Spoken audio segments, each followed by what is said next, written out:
Welcome to the Marketing Tips for Doctors podcast, where you'll discover the secrets to attracting more patients ready to schedule their first appointments to grow your practice without spending hours and hours away from your practice or home. Hear how to boost your online presence, develop a strong rapport with each one to increase patient compliance while adding value and growing revenue. Now here's your host, Dr. Barbara Hales, America's leading medical strategist. Welcome to another episode of Marketing Tips for Doctors. I'm your host, Dr. Barbara Hales. Today, we have with us Len Ward. Hi, Doctor. Thanks for having me. With over 26 years of experience in entrepreneurship, business, finance, and digital marketing, Ward Consulting specializes in marketing ROI auditing, consumer acquisition, cost allocation, and digital marketing consulting. We will help you make sense of your marketing numbers, and instead of diving into different types of strategies to market your company, Ward Consulting makes sure you are thinking about innovation and not just optimization. In short, you will learn the intelligence behind marketing investment decisions. Welcome to the show, Len. Thanks for having me. Len, the biggest issues companies face when running a digital marketing campaign are debatable, but what do you think the biggest issues are? The number one issue, I think there's two issues, but the number one issue people have with digital marketing campaigns is they do not know the proper amount of money to spend. So they feel as if the return on the investment should be larger than the investment they actually are putting in there. So if they're putting in $1, they're expecting a lot more from that dollar than what it should be. Secondly, even if they know what they have to invest in digital marketing, the biggest problem is they don't know where to allocate that money. Allocating the money is predicated on where your sales process funnel is, or your funnel or pipeline, however you want to refer to it, wherever the holes are in that pipeline to get, for you, patients in the front door. So those are the two biggest issues I think are consistently challenging the digital marketing world. How does a company typically decide how much money to allocate to that? You have to start off with, everybody will come in and say, I don't see a return on investment, or I'm looking for a return on investment. Return on investment starts by by identifying the actual number you're going after. You can't establish a return on investment unless you have something to weigh it against, whether that's the amount of patients you're getting in the front door, whether it's the amount of revenue you're looking to bill, but that's exactly how it starts.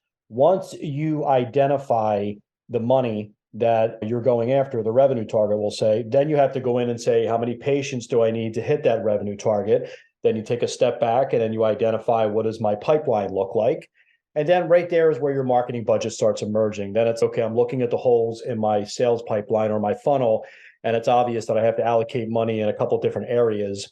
Then you go to the platforms and you identify what that bidding environment looks like. So if you are a office and you need a lot of leads right now, you're going to be living in the AdWords world, which is the prohibitively most expensive place to be advertising. So you go in and you try to work on some keywords, you work with your digital agency, you work with your marketing team, and you identify what you believe are the keywords or the user intent to find your services. And then you start building out a budget. And then obviously there's some KPIs and numbers. I won't get too into the weeds, but that is truly how you try to establish a marketing budget. Too often, companies will come up with a marketing budget after they've looked at their operating expenses and look at a lot of different things and say, this is what I have left over for marketing. Those days are long gone, and you will not succeed in digital marketing if marketing is the last conversation on the operational expenses for the calendar year.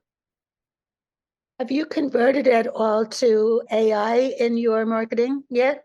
So we're just starting to look at AI. I don't think there's any question that AI is going to I don't think it's just going to disrupt the marketing industry. I think it's going to walk in and destroy the marketing industry. And I don't say that too lightly.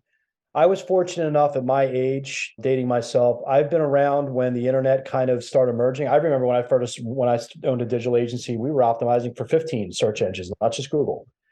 I was also fortunate enough when I worked on Wall Street to watch the rise of digital happen. And a lot of people are talking about how much that was going to change the way people advertise, interact with people. AI is going to do the same thing. So I think with marketing, what's going to happen with AI, it's going to take over your copywriting. It's going to take over your strategy. It's going to take over a lot. But I do think companies need to prepare for it. But I will say this, as much as we all want to race to AI, and I'm right there with everybody trying to get in the front door, I think we have to let this play out just a little bit and try to find out exactly what they're doing, because Google and Bing and everybody's now saying they're integrating AI with advertising and so forth. I think that's just a really nice way to say, hey, we're going to try to profit off the term AI. So make sure you keep your ad dollars flowing. But I don't think we really know what's going to happen for another, I'd say, year. But marketing people better be ready for AI. So what do you think that digital marketing will look like in 2025? You think it's just all going to be AI? I believe that, in my personal opinion, AI is not going to replace critical thinking that we know it, thank God. But I do believe AI will probably encompass about 75% of marketing.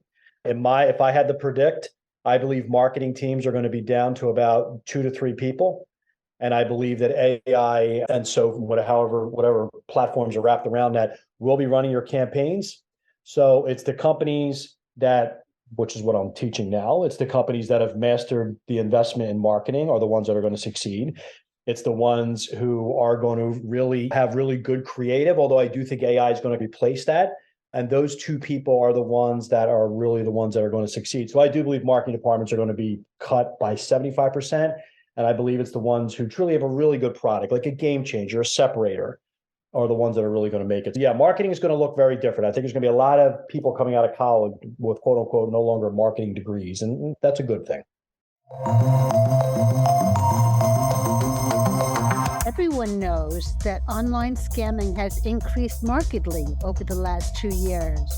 But cyber threats like phishing schemes, malware, ransomware, and digital attacks also increase significantly every year. Are you protected?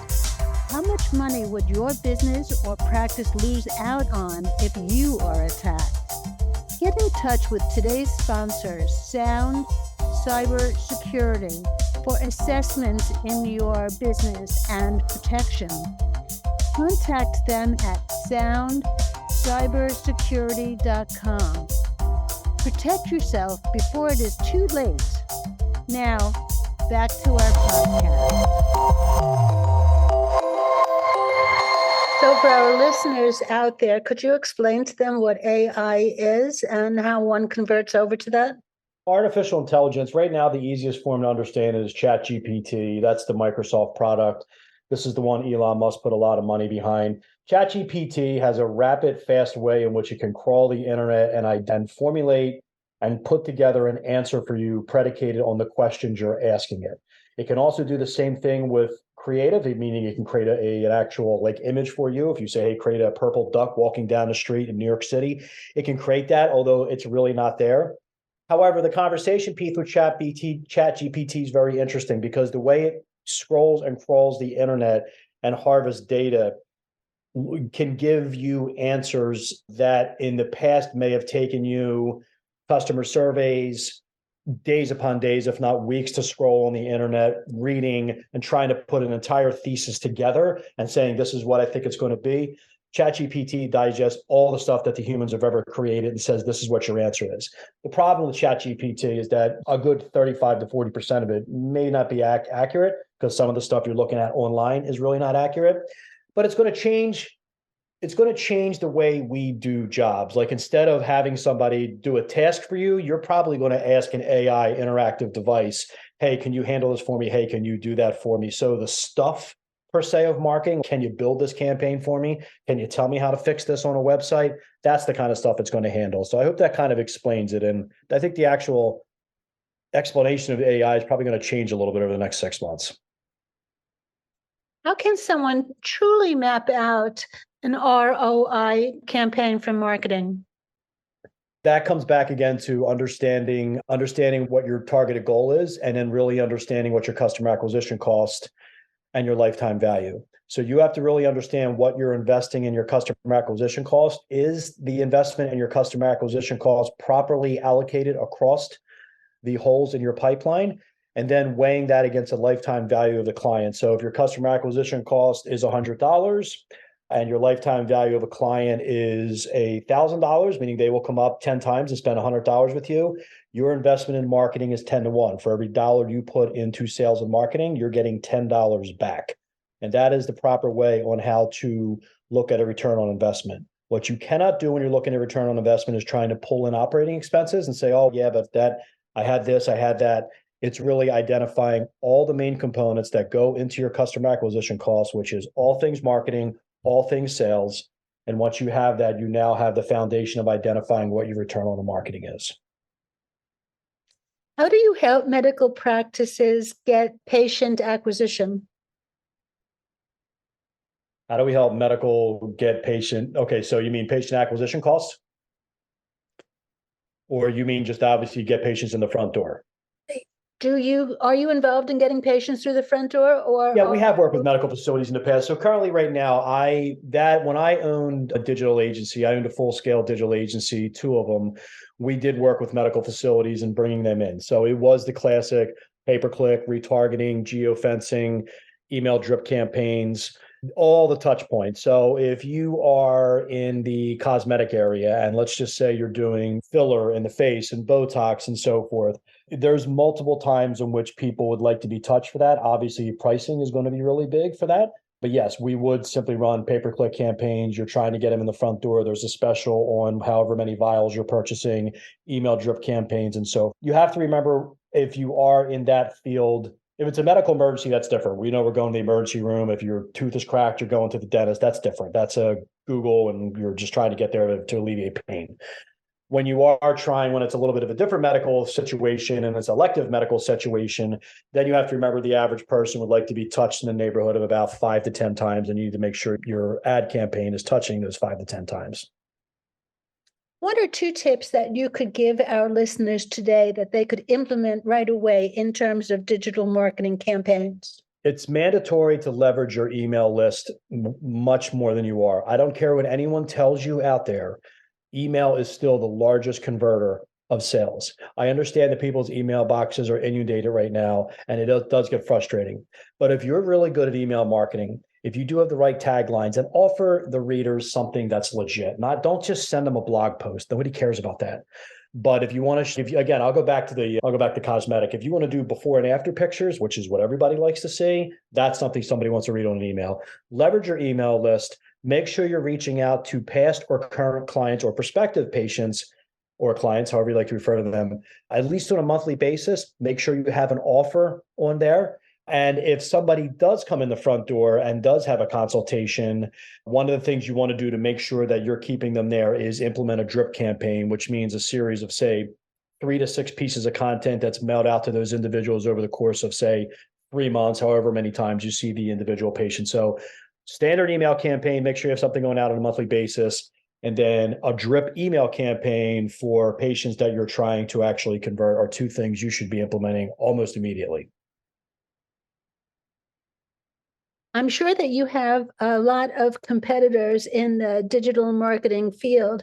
How do you attract your clients? How do you stand out from your competition? I'm a little different. So what's good for me is, and I don't mean to, when I say this, I don't mean to say this in any type of fashion, but it's rare somebody sits down and is going to talk more about the financial aspect of marketing than the actual creative aspect of marketing. It's not that I think creative is easy, because it's not, it's difficult. But the most difficult conversation in marketing is actually having a conversation about dollars and cents. So when I do have that conversation with clients, I quickly separate myself, because at the end of the day, marketing people they're not finance people. You know why? Because they're not supposed to be finance people. I was just lucky in my past career to be able to work within the world of finance. I've run my own businesses, so I know what type of investment it takes. And that's my differentiator. What also helps out is that when people work with me, I don't implement or run your campaigns. I am a consultant with it. I will work with your agency. I will work with your internal team to make sure that your money's allocated properly and that you are getting the return on investment that you're looking for. So I guess you could say I live in the space between a regular marketing consultant and an ad agency. I live in that space in between, which is a unique blend. I think that's what separates me normally. Thank you for clarifying, and thank you for being here with us today, Len.